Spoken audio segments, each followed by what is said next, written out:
Olá pessoal, vamos começar agora o nosso aulão de resolução de questões para o concurso de Juazeiro do Norte.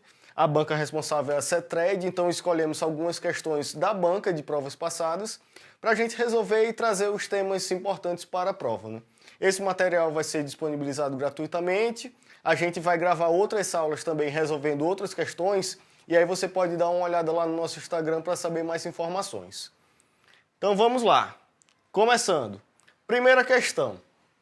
Com as facilidades da vida moderna e a evolução da tecnologia digital, é muito comum crianças e adolescentes substituírem atividades físicas, que demandam gasto energético, pelas brincadeiras automatizadas, transformando essa nova geração em futuros sedentários.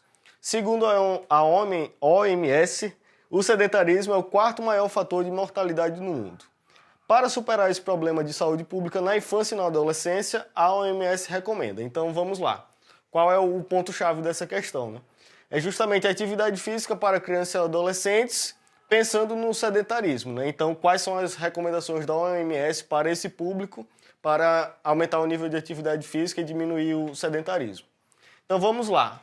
As questões do CETRED são muito interessantes por conta disso. Na maioria das vezes, ela traz diversos itens para você julgar esses itens, dizer se é verdadeiro ou falso, ou quais são os itens corretos ou incorretos. E aí tem que ter bastante atenção para não cair numa pegadinha, né? Então vamos lá. Primeiro item. Criação de programas que incentivem a atividade física e reduzam o sedentarismo entre crianças e adolescentes. Perfeito.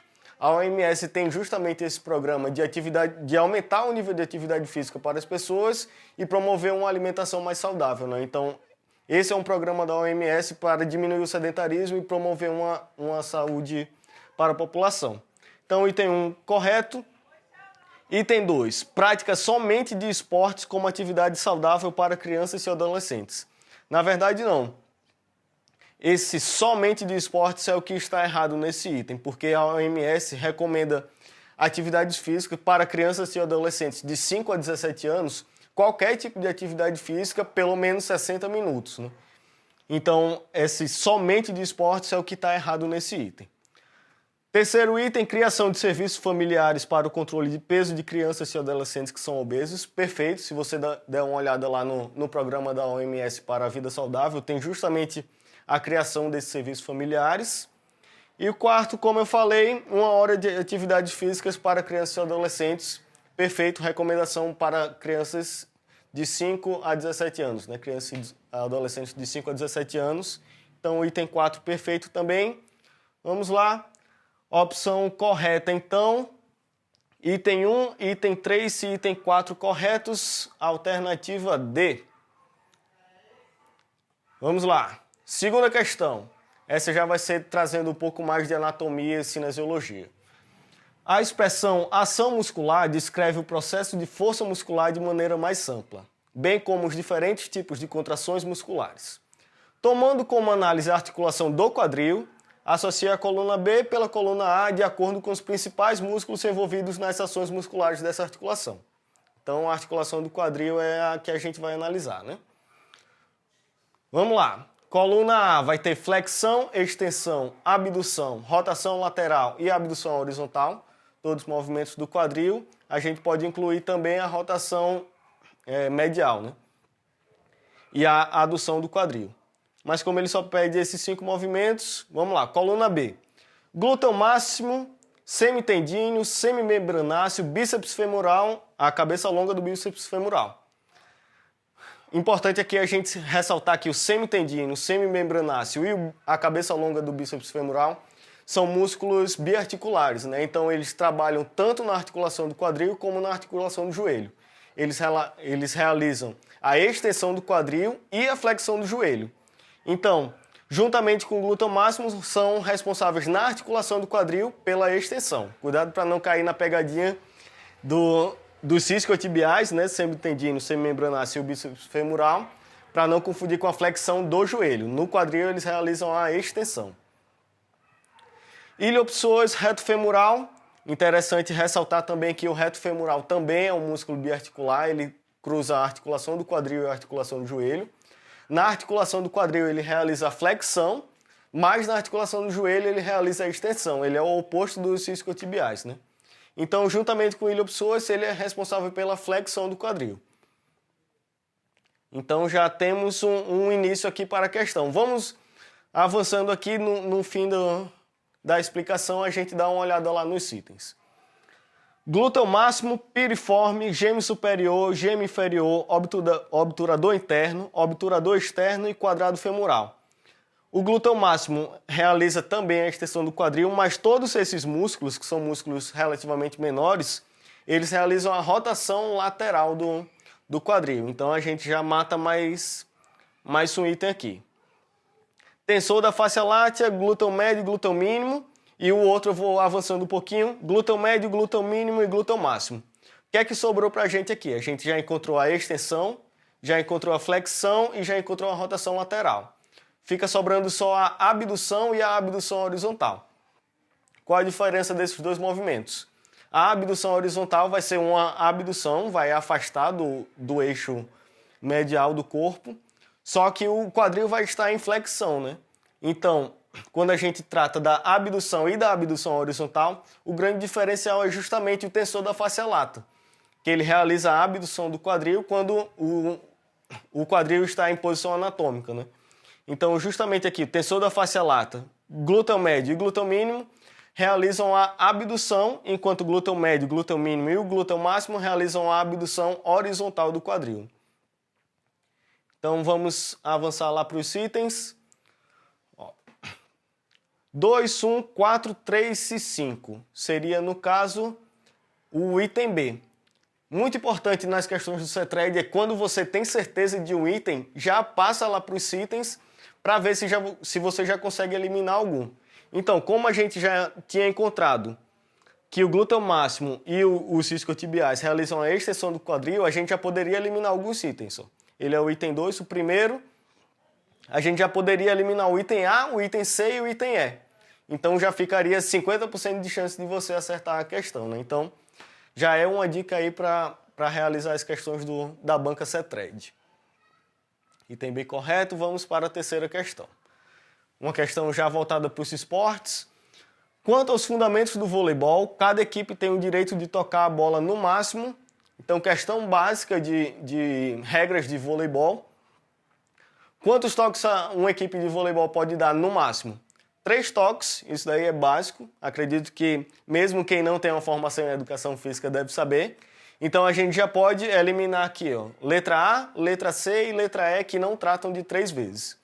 Então, letra B, 3 vezes, além do toque de manchete para devolver a bola. Nada a ver, o toque de manchete já conta como o primeiro toque, diferente do toque de bloqueio, como tratado no item D, né? Então, a equipe pode realizar o bloqueio. Depois que a bola bater no bloqueio, eu posso iniciar a contagem dos 3 toques, né? Então, letra D, item correto, 3 vezes, além do toque de bloqueio para devolver a bola. Questão básica, é muito interessante dar uma olhada nas regras gerais dos esportes, né? Principalmente vôlei, basquete, handebol e futsal, mas também dar uma olhada nas regras da natação, que caem bastante nessa banca. Vamos lá. Quarta questão vai tratar um pouco sobre hormônios, né? Então, a fisiologia do exercício. Vamos lá, quarta questão. O sistema endócrino integra e regula as funções corporais, proporcionando estabilidade ao organismo em estado de repouso e de exercício. No que diz respeito às características hormonais e aos efeitos do exercício físico, sobre sua secreção, analise as afirmativas a seguir. Se você adquiriu o nosso primeiro volume do e-book, você pode ter acesso a um quadrinho lá com todos os hormônios, com todos obviamente não, mas com boa parte dos hormônios cobrados sem prova, e qual a sua relação com o exercício, né? Se aumenta a secreção, se diminui, se mantém estável. Então vamos lá, primeiro item. Durante os exercícios de longa duração, há um aumento da produção de prolactina. Ok? Item correto, sem dúvidas, tranquilo. Segundo item. A hipófise posterior aumenta a produção do hormônio do crescimento sob efeito do exercício físico, assim como o aumento da gliconeogênese e do consumo de glicose. Já adiantei aqui a resposta, mas o que a gente já pode matar esse item é a hipófise anterior responsável pela produção do GH, né, do hormônio do crescimento. Então a gente já pode eliminar o item 2 justamente por isso. Item 3. Com o exercício físico, há um aumento da produção de testosterona, o que acarreta o aumento da síntese proteica. Perfeito, com o exercício realmente aumenta a secreção de testosterona, e a testosterona, como a gente sabe, é um hormônio altamente anabólico, né? Então ele é responsável pelo aumento da síntese proteica. Perfeito, item 3. Item 4, a produção de cortisol aumenta apenas no exercício de alta intensidade e diminui nos exercícios de intensidade leve. O cortisol tem muita controvérsia em relação a ele, né? Mas o que a gente sabe é justamente que em exercícios de alta intensidade ele aumenta, de fato, e em exercícios de intensidade leve ele ou se mantém estável ou até pode diminuir um pouco, né? O cortisol, lembrando que é aquele hormônio do estresse, né? Ele é um hormônio altamente catabólico. Então, quando a gente faz um exercício de alta intensidade, causa muito estresse no nosso corpo, o cortisol está ali presente, enquanto nos exercícios de intensidade leve, ou ele se mantém estável ou ele pode até diminuir um pouco. Então, item 4, correto também. Então, resumindo, item 1, 3 e 4 corretos. Vamos lá para os itens. A alternativa D é a correta. Mais uma vez, lembrando, né? Se você ficou em dúvida na prolactina, podia deixar ela esperando. O mais fácil aqui seria justamente a questão da testosterona e do cortisol. Você já poderia dar uma olhada nos itens, quais são os que tem o 3 e 4 como correto, né? Então você ficaria com o item B e o item D, já seria 50% de chance de acertar a questão mais uma vez. Vamos lá, a quinta questão, tratando mais uma vez sobre hormônios, mas também sobre grupos especiais em relação a diabetes. Qual a principal diferença entre a diabetes do tipo 1 e a diabetes do tipo 2? Na diabetes do tipo 1, ocorre um dano nas células beta do pâncreas, fazendo com que a pessoa se torne insulino dependente. Então ela realmente precisa daquelas injeções de insulina, né? Ela precisa inserir a insulina dentro do corpo, enquanto na diabetes do tipo 2 ela cria uma resistência à insulina. Então, apesar da insulina estar lá, as células têm uma resistência a essa insulina. Então ela tem mais um fator hereditário, né? Com o passar do tempo é que a pessoa adquire essa situação. Então vamos lá. A produção endógena de glicose, eu já coloquei um spoiler aqui. Durante o exercício aeróbico, ela aumenta. Então, a partir do momento que eu começo a realizar um exercício aeróbico, a produção de glicose vai aumentando. Ok. Isso ocorre de forma coordenada com a captação de glicose pelo tecido muscular periférico. Tranquilo até aí. O exercício leve ou moderado estimula a secreção no caso aqui é o glucagon. Ele é um hormônio, de certa forma, oposto à insulina, né? Enquanto a insulina joga a glicose para dentro da célula, o glucagon ele tem justamente essa glicogenólise, que é a quebra do glicogênio, e a gliconeogênese, formando novas moléculas de glicose, né? Então aqui estimula a secreção de glucagon para que a quebra do glicogênio ocorra, formando novas moléculas de glicose. A diminuição do glucagon da insulina durante a atividade física é fundamental para a plena resposta glicogenolítica ao exercício. Então, no caso aqui, já é a insulina, né? O oposto do glucagon, como a gente já falou. No exercício de alta intensidade, os níveis de adrenalina e noradrenalina aumentam significativamente em relação ao valor basal. E a produção de glicose se eleva até 7 vezes durante o exercício anaeróbico. No indivíduo com diabetes mellitus tipo 1, pode haver a hiperglicemia após o exercício de alta intensidade. Então é muito interessante a gente ressaltar essa possibilidade da hiperglicemia nos indivíduos com diabetes tipo 1, né? Justamente pelo aumento da concentração de glicose na corrente sanguínea. Isso é uma característica típica dessa diabetes. Enquanto nos indivíduos do tipo 2, diabetes tipo 2, apresentam a diminuição nos níveis glicêmicos durante o exercício. Então, resumindo, produção endógena de glicose aumenta durante o exercício aeróbico, o exercício leve ou moderado estimula a secreção de glucagon, beleza? A diminuição da insulina durante a atividade física é fundamental para a plena resposta glicogenolítica, beleza? Na diabetes tipo 1 pode haver a hiperglicemia após o exercício de alta intensidade, enquanto na diabetes tipo 2 apresenta diminuição nos níveis glicêmicos durante o exercício. Então vamos lá, a resposta correta seria o item B, tudo certinho aí. Mais uma vez, relembrando, se você tem certeza que a produção endógena de glicose aumenta durante o exercício aeróbico, dá lá uma olhada nos itens, já seria 50% de chance novamente para você acertar uma questão. Então, sempre relembrando isso. Se você tem certeza de algum item, já dá uma olhada lá nos itens, elimina o que não tem lá, o que você tem certeza, e já aumenta suas possibilidades de acertar uma questão. Sexta questão, são elementos da cultura corporal de movimentos. Essa daqui a gente vai ser bem breve. Cultura corporal de movimentos, trabalhado na obra do Coletivo de Autores, 1992. Eles trazem justamente a ginástica, os esportes, as lutas, as danças e o jogo, né? Item D, alternativa correta. Essa daqui é bem básica, obra muito importante na educação física, a obra do Coletivo de Autores. Então, elementos da cultura corporal, ginástica, esportes, lutas, danças e jogo. Sétima questão. Isso aqui é um assunto que cai bastante na banca do CETRED, que é em relação à formação e à atuação do profissional de educação física, né? Então, além da atuação, também relacionado ao código de ética da nossa profissão. Então, vamos lá. Das alternativas relacionadas a seguir, assinale a que não corresponde ao papel do educador físico. Vamos analisar item a item aqui. Dedica-se à preparação física de educando jovens e adultos, ok? Também a preparação física e mental individual e coletiva de atletas e desportistas. Tranquilo. Item B, encarrega-se da direção técnica de equipes desportivas. Tudo certo. Item C, trabalha para a recuperação e reabilitação psicomotora de atletas. Pode trabalhar com isso também. Item D, trabalha com a prescrição de dieta e cardápio alimentar para seus alunos. Aqui a gente encontra o nosso item correto. Não é papel do profissional da educação física a prescrição de dieta e cardápio alimentar.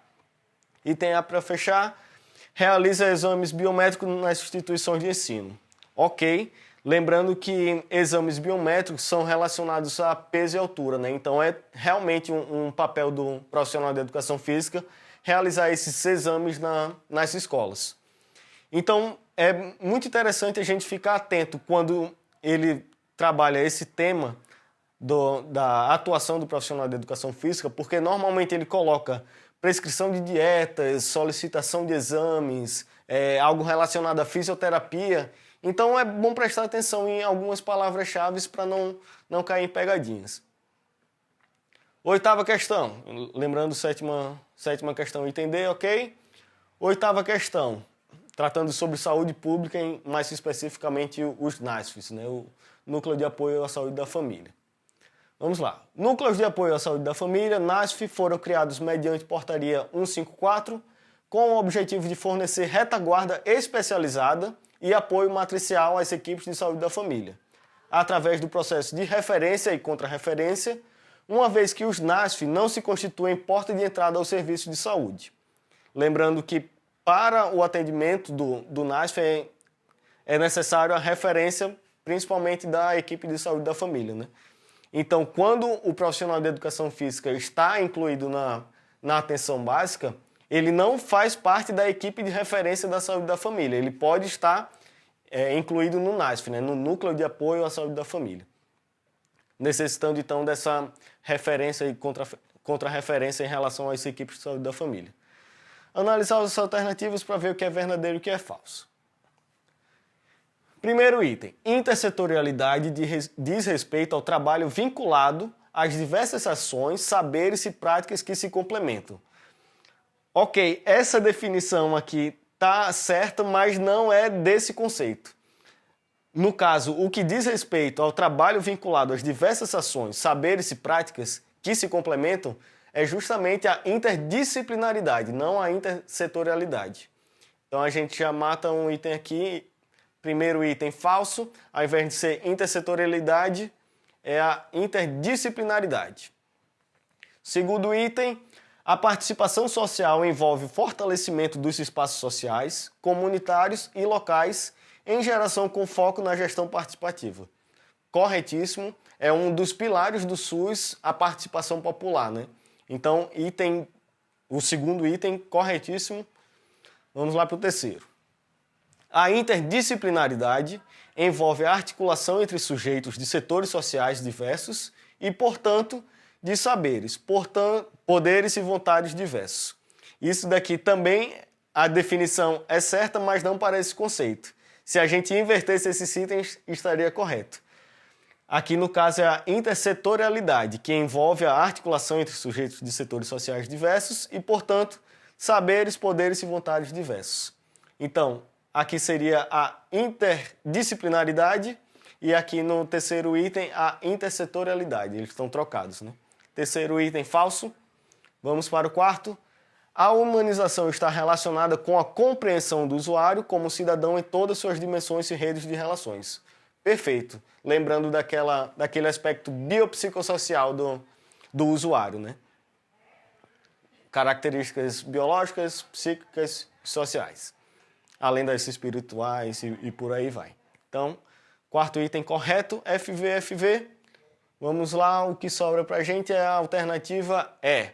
Então, mais uma vez, se você ficou em dúvida entre intersetorialidade e interdisciplinaridade, participação social, como é um pilar do SUS, normalmente a gente já tem mais certeza, a gente veria que o item 2 é verdadeiro, a gente já mataria dois itens aqui, né? Ficaria com a alternativa B, D e E. Então, lembrando, sempre que tiver certeza de um item, dá uma olhada lá nessa alternativa e já vai eliminando. Vamos lá para a nona questão. Essa daqui é mais importante para quem vai fazer os cargos voltados para a licenciatura, né? Então, é uma questão voltada para tendências pedagógicas da educação física, que a gente já tem uma videoaula gravada e também tem no nosso volume 1 do e-book. Então, leia atentamente o texto a seguir e marque verdadeiro para as verdadeiras e F para as falsas. Beleza. Típica questão do CETRED aqui. Entre o final do século XIX e início do século XX, as instituições militares e a classe médica foram as primeiras entidades a influenciarem a existência da educação física escolar no Brasil. Ok. Essas instituições acabaram por definir o campo de conhecimento da educação física. O pensamento dominante denominou-se de higienista, que visava. Lembrando que a tendência higienista tem influência da filosofia positivista, tem influência da medicina, tem influência da eugenia e tinha como objetivo principal o desenvolvimento físico e moral das pessoas, né? A asepsia social, saneamento básico. Então vamos lá julgar os itens aqui. Primeiro item, modificar os hábitos de saúde e higiene da população. Perfeito, definição clássica da tendência higienista. Item 2. Preparar a juventude para a defesa da nação e para o cumprimento dos deveres com a economia. Aqui a gente já pode eliminar em relação à defesa da nação. Já é a próxima tendência, né? A tendência militarista, na época do Estado Novo. Então a gente já mata esse item falso, justamente por não ser a tendência higienista responsável pela defesa da nação, e sim a tendência militarista. Item 3. Incutir nos homens e mulheres a responsabilidade de manter a pureza e a qualidade da raça branca. Perfeito. Isso daqui é a definição típica da eugenia, né? Então, como a tendência higienista tinha muita essa influência da medicina e da eugenia, item 3, corretíssimo. Item 4, fortalecer o trabalhador melhorando sua capacidade produtiva. Não era bem o foco da tendência higienista, né? Isso vai aparecer em tendências mais à frente, talvez na tendência popular, já que tem essa influência dos movimentos sociais, dos movimentos trabalhadores. Item 4, falso. Temos então verdadeiro, falso. Item B, alternativa correta. Lembrando mais uma vez, como é que a gente poderia facilitar essa questão. Tendência higienista, temos certeza que visava modificar os hábitos de saúde e higiene da população. Item 1 verdadeiro, como é que a gente dava uma olhada lá nas alternativas? Ficaria só com a B, D e a E. Lembrando, se tiver certeza em um item, já dá uma olhada nessa alternativa e vai eliminando. Aqui a gente já ficaria com 3 ao invés de 5. Então, item B correto, vamos para a 10ª e a última questão desse aulão de resolução de questões. Essa questão já vai ser relacionada às abordagens pedagógicas da educação física. Na década de 80, os teóricos da educação física criticaram o modelo esportivista utilizado nas escolas e iniciaram debates que valorizavam os conhecimentos produzidos pela ciência. Esse novo momento provoca o surgimento de estudos sobre a prática pedagógica, dando origem a essa abordagem da educação física escolar, como eu havia falado anteriormente. É o objetivo da abordagem crítico-superadora. Vamos analisar agora item por item para ver o que de fato é da crítico-superadora. Item A. Fazer com que o aluno construa seu conhecimento a partir da interação com o meio não é o objetivo da crítico-superadora, e sim da abordagem construtivista. Então, atenção nas palavras-chave para a abordagem construtivista: a construção do conhecimento a partir da interação com o meio, né? Resolvendo problemas. Item A, construtivista, item errado. Item B. Informar, mudar atitudes e promover a prática sistemática de exercício. Isso daqui já é característica da abordagem da saúde renovada, do NARRAS, né? Então, essa questão de promover a prática sistemática de exercícios não é objetivo da crítico-superadora, e sim da saúde renovada. Promover os princípios de igualdade e pluralidade não é objetivo da crítico-superadora de fato. Item D. Valorizar a questão da contextualização dos fatos e do resgate histórico. Perfeita definição da abordagem crítico-superadora. Então, palavra-chave para a abordagem crítico-superadora: contextualização dos fatos e o resgate histórico, né? São palavras-chave para a definição do objetivo da crítico-superadora. Enquanto no item E, a gente tem promover condições para que a estrutura autoritária dos processos institucionalizados da sociedade sejam suspensos e o ensino encaminhado para uma emancipação. Então, palavra-chave aqui: emancipação, trazendo a abordagem crítico-emancipatória, né? Então, questão número 10, abordagem crítico-superadora: valorizar a questão da contextualização dos fatos e do resgate histórico. Item D, alternativa correta. Por hoje finalizamos esse nosso aulão. Foram 10 questões para a gente trabalhar alguns temas que vão ser cobrados no concurso de Juazeiro. Se você tiver interesse em outras aulas dessas, a gente vai resolver mais cerca de 30 questões. Dá uma olhada lá no Instagram que você tem maiores informações sobre esse material que a gente está preparando. Então vai lá no Instagram, @concursosedefísica, ou entre em contato com a gente pelo e-mail conc.edefisica@gmail.com.